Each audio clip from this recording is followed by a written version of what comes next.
Hello, हाय. तर चला आज ना मी मस्त अशा गरमागरम कचोऱ्या बनवल्या होत्या. त्या पण न मैदा घालता आणि न सोडा वगैरे काहीही न घालता बनवल्या होत्या. पण इतक्या मस्त झाल्या होत्या ना, छान टम्म अशा फुगल्या होत्या. तर चला म्हटलं आज तुमच्यासोबत ही रेसिपी पण शेअर करावी. भजे, पकोडे हे काय आपण नेहमीच बनवतो. पाऊस आला की ह्याचीच आठवण येते. पण म्हटलं चला आज कचोरी करावी. ह्याचेच ना तुम्ही 2 प्रकार करू शकता. कचोरी पण बनवू शकता आणि कचोरी चाट पण करू शकता. अल्टिमेट लागते. सो रेसिपी नक्की ट्राय करून बघा. चॅनलला सबस्क्राईब केलं नसेल ना, तर चॅनलला सबस्क्राईब तेवढं नक्की करून घ्या. चला तर मग सुरू करू. इथे ना मी एक भरड करून घेतली होती, ज्याच्यामध्ये मी सोप घातली आहे, ज्याला बडीशेप म्हणतात. जिरं घातलं आहे.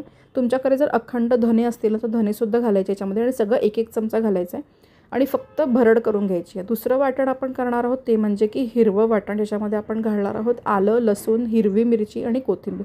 तर इथे मी एक 4 ते 5 हिरव्या मिरच्या घेतल्या, एक 7 ते 8 लसणाच्या पाकळ्या घेतल्या आणि थोडंसं आलं घेतलेलं आहे आणि भरपूर अशी कोथिंबीर घेतलेली आहे.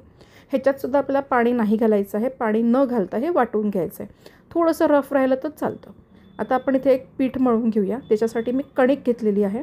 तर इथे मी 1 कप प्लस 1/4 कप असं कणिक घेतलेली आहे आणि ह्याला आपण चाळून घेणार आहोत. कधी कधी कणकीमध्ये थोडासा रफनेस असतो, तो रफनेस आपल्याला नको आहे म्हणून आपण ह्याला चाळून घेणार आहोत.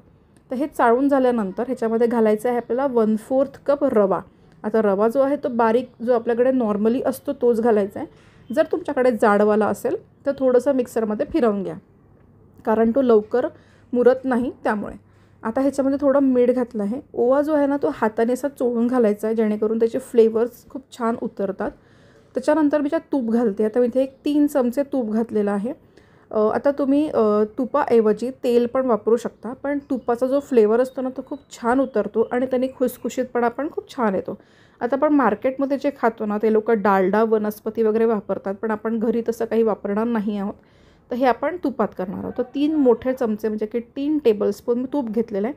ह्याला ना पहिले हाताने चांगलं मळून घ्यायचं आहे. तूप चांगल्या पूर्ण कणकीमध्ये मिक्स झालं पाहिजे. हाताने बांधून बघायचं, मूठ वळली पाहिजे. थोडं थोडं पाणी घालून ना आपण ह्याचा एक डो बनवून घेऊया, कणिक मळून घेऊया.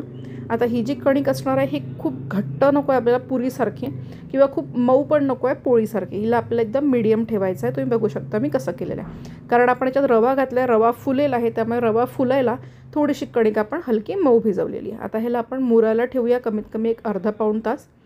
तोच तर आपण इथे आपलं आतलं स्टफिंग करून घेऊया. त्याच्यासाठी मी इथे तेल घेतलं आहे. तेलामध्ये थोडंसं जिरं घातलेलं आहे.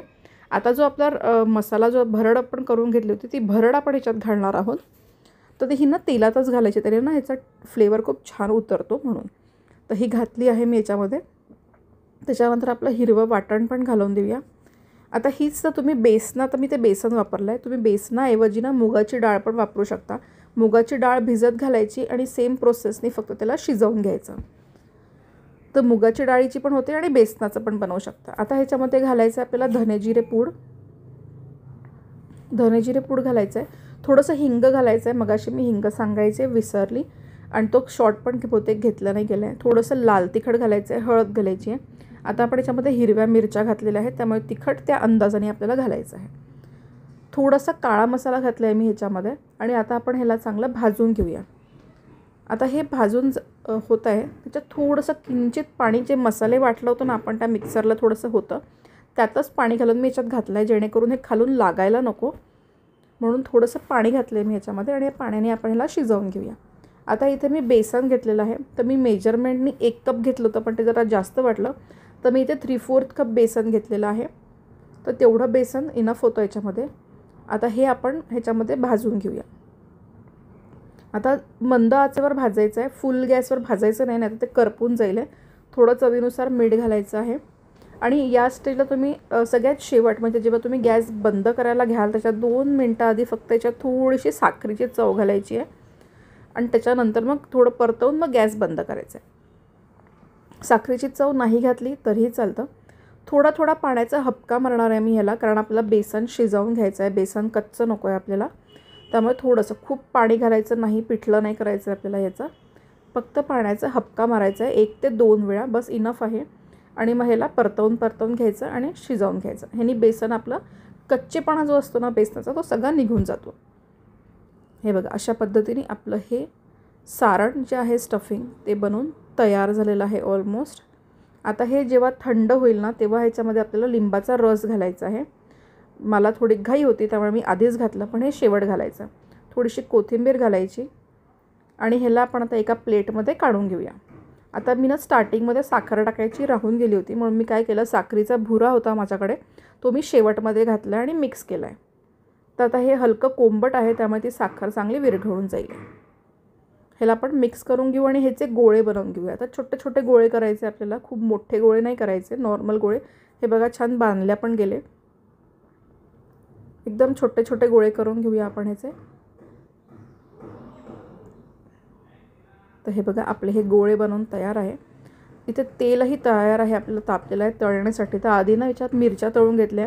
कचोऱ्यांसोबत मस्त तळलेल्या मिरच्या खूप छान लागतात म्हणून मी तळते आहे.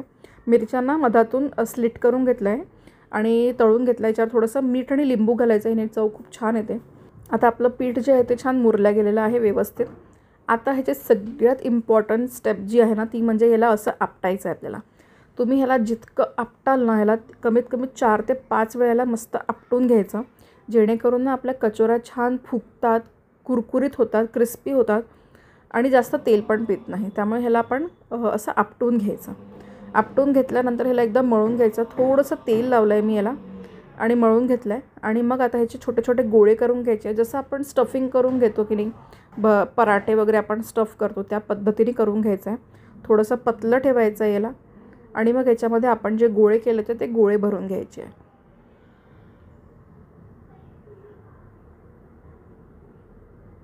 अशा पद्धतीने आपण, आणि जे वरती जास्तीची कणी केली ना ती काढून टाकायची आहे. एक्सेस आपण याच्यात काही ठेवणार नाही आहोत. हे बघा हे असं काढून टाकायचं. ह्याला गोळ करून घ्यायचा, चांगला गोळ करून घ्यायचा याचा गोल. आणि आता हलक्या हाताने ना ह्याला असं प्रेस करायचं, जेणेकरून, आणि प्रेस करताना ना मधातून वरती प्रेस करायचा, जेणेकरून त्याचा आतला जो मसाला आहे ना तो सगळीकडे चांगला पसरला जाईल. एकाच जागेवर मसाला आणि बाकी सगळी जागा कोरडी अशी लागणार नाही. तर हे बघा हे आपलं तयार झाली आहे एक कचोरी. आता आपण तळून घेऊया. तळताना तेल गरम कडकडीत करायचं आणि कमी आचेवर म्हणजे मीडियम लो फ्लेमवर याला तळून घ्यायचं, नाही तर हे कच्चं कच्चं लागेल सगळं. सो तळताना ह्याला हाय फ्लेमवर किंवा एकदम लो फ्लेमवर नाही तळायचं, नाही तर हे तेलकट पण होऊ शकतं. तर हे बघा आपल्या कचोऱ्या बघा किती छान फुलून आल्या आहेत, एकदम मस्त अशा छान फुलल्या पाहिजे. थोडा थोडा वेळ दोन्ही साईडने याला तळून घ्यायचं आहे आपल्याला. हलका रंग आला की मग आपण ह्याला काढून घेऊया. मस्त अशा टम्म फुगलेल्या आहेत. आता या आपल्या तळून झालेल्या आहेत, आपण याला काढून घेऊया. एका टिश्यू पेपरवर काढते मी, म्हणजे जास्तीचं तेल वगैरे काही असेल तर ते साईडला निघून जाईल. आणि बघा अशा पद्धतीने आपल्या या मस्त अशा कचोऱ्या बनवून तयार झालेल्या आहेत आणि छान टम्म फुगल्या बघा, कुठूनही चपकल्या नाही आहेत. तळल्यानंतरसुद्धा छान फुगलेल्या आहेत. सोबत अशी मस्त अशी मिरची. आणि हे बघा आपल्या कचोऱ्या आतून दाखवते तुम्हाला किती छान फुगले, आणि सारण मेन म्हणजे प्रत्येक जागी व्यवस्थित लागलेलं आहे. हे बघा खाताना सुद्धा किती छान व्यवस्थित दिसते आहे. सो नक्की रेसिपी ट्राय करून बघा.